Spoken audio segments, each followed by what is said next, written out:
un gran, para mí, analista político. Además, un buen político y ha sido ministro de Defensa y Cultura. Entonces, Susel Paredes acaba de decir y salir del closet político y ha dicho, yo soy caviar. Antes de empezar esta entrevista, tengo que preguntarle al señor Nieto, a quien me da mucho gusto entrevistarlo, ¿usted es caviar? ¿Usted es de centro? ¿Quién es Jorge Nieto? Para entender su lectura. No me siento, cuando dicen caviar, no me siento identificado. ¿No se siente representado? Nada de lo que yo he logrado en mi vida me ha sido regalado, nada.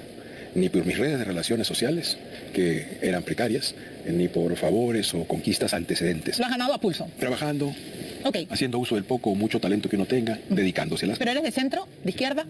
No creo mucho en la topografía convencional, Milagros. Ya. Centro, derecha, izquierda, es cómodo. Te ubico y ya te puedo tratar. Te ubico y ya te puedo tratar. Si eres de derecha, eres tal. Si eres de izquierda, eres tal. ¿No crees en las etiquetas? Eres un hombre que quiere lo mejor para el Creo que Perú. las ideologías estallaron hace muchos años en el mundo. Muy bien. Creo que las transformaciones que está ocurriendo en la humanidad, en el mundo hoy día, son de tal magnitud, de tal velocidad, que no se ha recompuesto la idea de la izquierda, el centro, la derecha. Como tú sabes, esa es una idea topográfica. Surge en la Asamblea Francesa. Los que estaban, digamos, más radicales por la Revolución Francesa se sitúan en el lado izquierdo de la Asamblea y de ahí viene. Pero en realidad, cuando tú te pones a pensar en los grandes dilemas contemporáneos, la paz, el cambio climático, la deuda social, la deuda ética, ¿dónde está la izquierda y dónde está la derecha? Ahora, si tú desciendes al terreno ya concreto de la cruel política, tú has visto gente que defendía, por ejemplo, los derechos de las mujeres, pero se callaron la boca cuando el señor Castillo No, y ahora si analizamos, no le parecía que eso era correcto. Y si analizamos el triunfo de Pedro Castillo, o sea, podríamos decir que hubo y tuvo muchos votos en San Isidro, ¿no? Esa región que Aníbal Torres dice que es de los pitucos y de los oligarcas y de los blancos, y donde gente por el antifujimorismo terminó votando por Pedro Castillo. Estoy de acuerdo en que la situación es demasiado compleja. Te hacía esta antesala porque, perdón, le hacía esta antesala al señor Nieto, porque quiero saber su punto de vista. ¿Por qué la izquierda, en todo caso, los llamados izquierda o los llamados caviares, están jalándole tanto la alfombra a Dina Boluarte? ¿Qué es lo que ha ocurrido? Bueno, primero una anotación sobre lo que acabas de decir. Para ser justos, la votación mayoritaria del señor Castillo fue la votación de la zona más pobre del país. Sí, claro. Sin ninguna duda, largamente. Y por votaciones por encima del 80-85%. Correcto. Para ser justos también, la votación de Castillo es muy similar a la votación que tuvo en su momento el ingeniero Fujimori.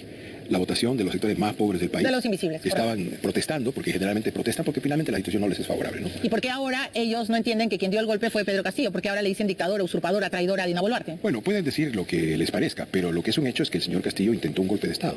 Pésimamente organizado, finalmente terminó en el fracaso que todos vemos, pero intentó un golpe de Estado, quiso cerrar el Congreso, el Poder Judicial, la Fiscalía. Detener a la fiscal. Cuanto cosa pudiera disolver, quería disolverla. Y en realidad era una confesión, pues, de una enorme incapacidad y de un gran temor, porque él había hecho cosas, él sabe lo que ha hecho, y estaban ahí las trazas. La tía Marrufo estaba cantando, el Fernández de la Torre de la Línea estaba cantando, yo sé, yo creo, mi teoría muy personal es que estaba acorralado. Incompetencia y corrupción. Pero le vuelvo a preguntar, ¿por qué la izquierda le está jalando tanto la alfombra a Pedro Castillo?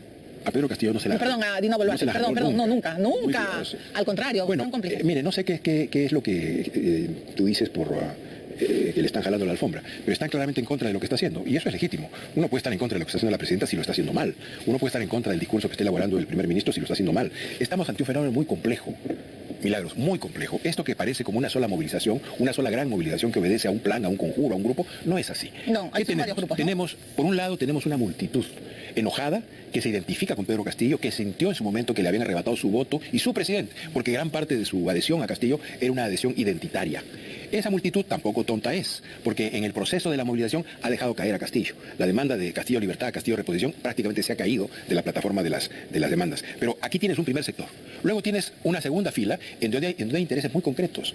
Tienen intereses las rondas campesinas que tuvieron concesiones importantes por parte del presidente Castillo. Y participación activa en Palacio y todo.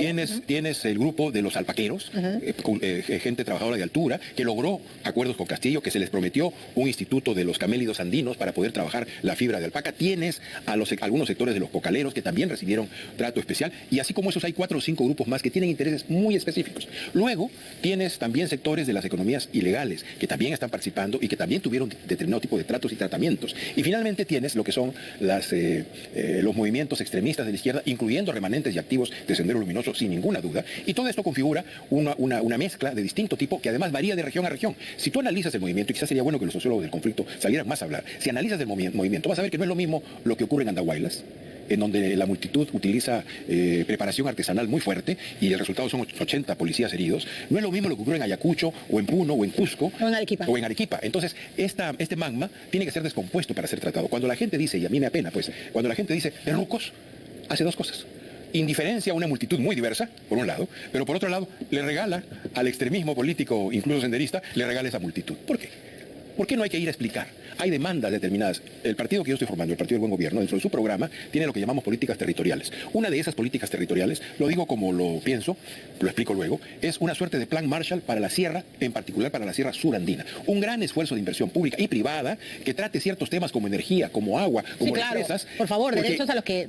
Milagros, tú vienes del centro. No, yo lo sé. ¿Sabes cómo no, vive? y por favor, es imposible que en Puno, que es la región más pobre de nuestro país, no tienen agua, no tienen desagüe, siempre se mueren de frío y todos lo solucionemos donándole frazadas. No fastidien. Bueno, pero el gobernador tampoco hizo nada. Si hubiera imaginación política en este gobierno, estarían planteando para dialogar con esa multitud un gran plan de inversión, llamémosle plan Inca, plan y además con Sur, plan con participación también del sector privado. Pero lógico. Obvio, le doy todo. Y con participación de las comunidades. Pero hoy día no hay interlocutor, ¿no? Porque como usted bien ha dicho, es como un grupo de varios subgrupos y entonces ¿con quién hablo? El gobernador no quiere hablar, los curas tampoco quieren hablar, o sea, han perdido también legitimidad, ¿no? Solo habrá, Milagros, solo habrá interlocutores sí. Si tú quieres que hayan interlocutores, si tú de verdad quieres el diálogo. Hay un primer momento en el cual cuando tienes una situación tan complicada como esta, con muertos además de por medio, lo que necesitamos es escuchar, hacer que toda esta bronca, todo este rencor salga sobre la mesa. Las sociedades tienen todo el derecho de sentir rencor social porque han sido maltratados por décadas y décadas. Sí, los que no tienen ningún derecho a sentir rencor social son los líderes políticos. Los políticos estamos obligados a transformar el peor sentimiento colectivo en un sentimiento positivo de construcción. Si admiramos a Mandela, es porque Mandela convirtió el rencor de la sociedad negra en la construcción de la democracia sudafricana, con los que lo habían metido preso 27 años, a los cuales saliendo de la cárcel les tendió la mano y comenzaron una aventura que finalmente ha terminado en una institucionalidad favorable para todos. Lo mismo ocurre aquí. Cuando yo escucho discursos como los que hemos escuchado en los descentralizados, o los discursos del señor primer ministro, o los del presidente del partido, o los del presidente de la República, tratando de enconar, de arrinconar, yo digo, no tienes derecho al rencor. Tú no tienes derecho, la sociedad sí, pero tú no. Y lo que haces al colocar el rencor en primer plano es hacerle un daño, porque en el Perú, Milagros, así como en Argentina en el siglo XIX, Sarmiento dijo que gobernar era poblar, en el Perú gobernar es unir.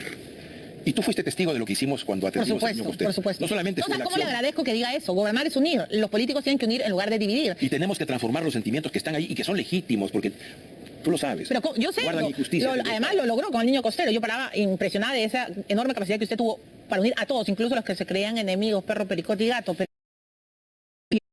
Unir. Y tú fuiste testigo de lo que hicimos cuando atendimos al niño Costero. Por supuesto. No solamente fue la ¿cómo acción. le agradezco que diga eso? Gobernar es unir. Los políticos tienen que unir en lugar de dividir. Y tenemos que transformar los sentimientos que están ahí y que son legítimos, porque tú lo sabes. Pero yo sé. Guardan injusticia. Además lo logró con el niño Costero. Yo paraba impresionada de esa enorme capacidad que usted tuvo para unir a todos, incluso los que se creían enemigos, perro, pericote y gato. Pero ¿cómo se logra eso ahora? Y me alegra que usted, siendo político y siendo futuro candidato a la presidencia y con sus legítimas aspiraciones de querer gobernar mi país, usted salga y diga, los políticos no podemos darnos el lujo de tener rencor, tenemos que escuchar. Bueno, los políticos hoy día, en lugar de escuchar, lo único que le están diciendo a Dina Boluarte es renuncia, no todos, ¿no? Sino de un gran sector, con mucho apetito por el poder, porque han perdido además su cuota de poder. Pero ¿cómo hacemos para que todos se sienten en una gran mesa? No el Acuerdo Nacional, que hoy día es un fiasco, creo, no sé qué pensará usted, pero ¿cómo hacemos para que todos se calmen, se serenen y digan, no puede haber más muertos, no se pueden tomar más carreteras, no se puede asfixiar a la gente, el gas no puede costar 150 soles, en madre de Dios, por favor, ¿me dejo entender? ¿Cómo hacemos? Bueno, lo primero es tener la voluntad de dialogar. ¿Usted cree que Dina no la tiene? Yo creo que el gobierno no está demostrando eso. Cuando yo escucho el día de ayer el discurso del señor primer ministro, y es un discurso en donde se dice unas cosas, pero inmediatamente se vuelve al terrucos. O sea, esto es un asunto de minorías movilizadas. Pero Tarola no ha dicho que esta sea una movilización de terrucos. Bueno, escucha bien lo que ha dicho el día de ayer. La señora Boluarte pide perdón, pero acto seguido dice vamos a seguir en lo mismo. Tú eres católica. Yo no, pero tú eres católica. El pedido de perdón viene acompañado de ¿qué? Del propósito de enmienda. Pero eso dijo Boluarte, pidió perdón y dijo que se había hecho algo malo y para no solucionarlo, ofrecía disculpas. Pero tenemos que abrir el diálogo. Mira, te digo. Pero tampoco podemos tapar eso con el dedo. ¿Por qué, Milagros? En las regiones no son un desierto político. Ok. No son un desierto político. En las regiones hay instituciones, que desde Lima no se miran como instituciones, pero son instituciones. ¿Tú crees, te he mencionado partes de esta movilización que aparece como coaligada en ciertas circunstancias, pero tú crees que si, por ejemplo, el Ministerio de Agricultura convoca a los alpaqueros, dedica un presupuesto para organizar ese instituto de nuestros camélidos andinos y darle viabilidad a una industria que tiene serias dificultades y darle futuro y horizonte, ¿tú crees que se van a negar al diálogo? A la primera quizás te digan que no, y quizás a la segunda, pero te aseguro que a la tercera van a tener que ver... Pero si Boluarte ha llamado al gobernador de Puno, y el gobernador de Puno lo primero que le ha dicho en su cara es renuncie. Yo misma lo he entrevistado al gobernador, o sea, por Dios santo, tienen que hablar. Tú recordarás. Para hacer un plan Marshall hay que decirle también a las autoridades lo que se tiene que hacer. Y tienen que tener imaginación. Ya, ¿y qué pasa si la autoridad dice, no, pues contigo no, los jojolete, primero renuncia? Bueno, se insiste, pues, porque se insiste. ¿Cuántas veces tú viste durante el niño Costero al poblador enojado, gritándome, porque estaba enojado y tenía el barro hasta la mitad de su casa? ¿Qué hacíamos? Lo escuchábamos. Su enojo tenía sentido, tenía razón. Y mi función como político y como autoridad era escucharlo y contenerlo. Cuando había botado toda su rabia, ¿qué pasaba? Comenzábamos a trabajar. Y cuando habíamos trabajado, ¿qué ocurría? Terminábamos entre abrazos. No ocurrió una vez, ocurrió varias veces. Bueno, ¿Lo que crees que hoy día Dina no está escuchando y eso no está conteniendo la rabia? mira, te digo cosas más. Los tenientes gobernadores de todas las zonas del país, especialmente de las zonas, son autoridades.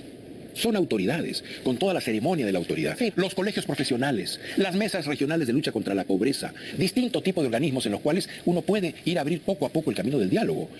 Y hay que insistir, porque la iniciativa está en quien gobierna, no en quien protesta, en quien gobierna. En el momento en que tú cedes la iniciativa al que protesta, has perdido. Hoy día yo veo que se reducen los márgenes. Pero frente a la turba, ¿cómo le echas agua fría a la turba? Para que te escuchen por lo menos. Para eso están los canales a través de los cuales, organizados de esa misma multitud, con los cuales puedes poco a poco tender puentes y abrir conversación. ¿Y por qué no le aceptaste el premierato a Dina? No es que yo no le acepté. No es que no, estaba dispuesto. Por primera vez estaba dispuesto. ¿Y qué pasó? El señor Castillo me subió 3 veces el premierato. Yo sé, y dijiste las 3 no. veces Dijiste le puse no. condiciones que no pudieron Sí, ser claro, por atendidas. ejemplo, traer ministros y él dijo ni muerto, pues, porque Y no, tenía que y conseguir... explicar la corrupción. No, y además, claro, tenía que pagar Explicar la favores. corrupción. Porque tengo que ir a la pausa, pero solo dime una línea porque le dijiste Yo no a Dina. planteé que para poder desarrollar un gobierno eficaz frente a esta situación, el gobierno tenía que hacer algo elemental, que es reconocer la responsabilidad política de las muertes. Milagros, no nos podemos acostumbrar a una democracia que ve morir 47, 48, 49 de sus ciudadanos, incluyendo un policía, y no pasa nada. Lo exigí sistemáticamente con los 8 muertos que tuvo Castillo desde las revueltas de Huancayo, de los agricultores y de los transportistas. Nunca, ni el gobierno, ni el presidente, ni el primer ministro, ni el Congreso, que pasó la vergüenza de que fuera Aníbal Torres al Congreso a pecharlos, a burlarse, a desafiarlos y a irse sonriendo tan tranquilo porque no fueron capaces de tomar responsabilidad política por 8 ciudadanos muertos. No vamos a tomar responsabilidad política por 48. Vamos a tener una democracia enferma que se construye sobre la base de ciudadanos muertos. ¿Nos vamos a acostumbrar a eso? Yo debo recordar siempre al señor de la Jara, que en 1981, ministro del Interior de Fernando Belaúnde Terry, con un muerto, un joven estudiante en el Cusco en unas manifestaciones, esa mañana presentó su renuncia. Ya es decisión del presidente o la presidenta decir, te acepto o no te acepto, pero tiene que haber asunción de responsabilidad política. Sin eso, toda palabra que diga perdón no puede ser creída. Aquí hay responsables y tienen que asumir su responsabilidad. Muy bien, perfecto, hemos escuchado a Jorge Nieto. Ahora tenemos que ir a la pausa, si no yo voy a tener que asumir mi responsabilidad de ser cortada. Ya venimos.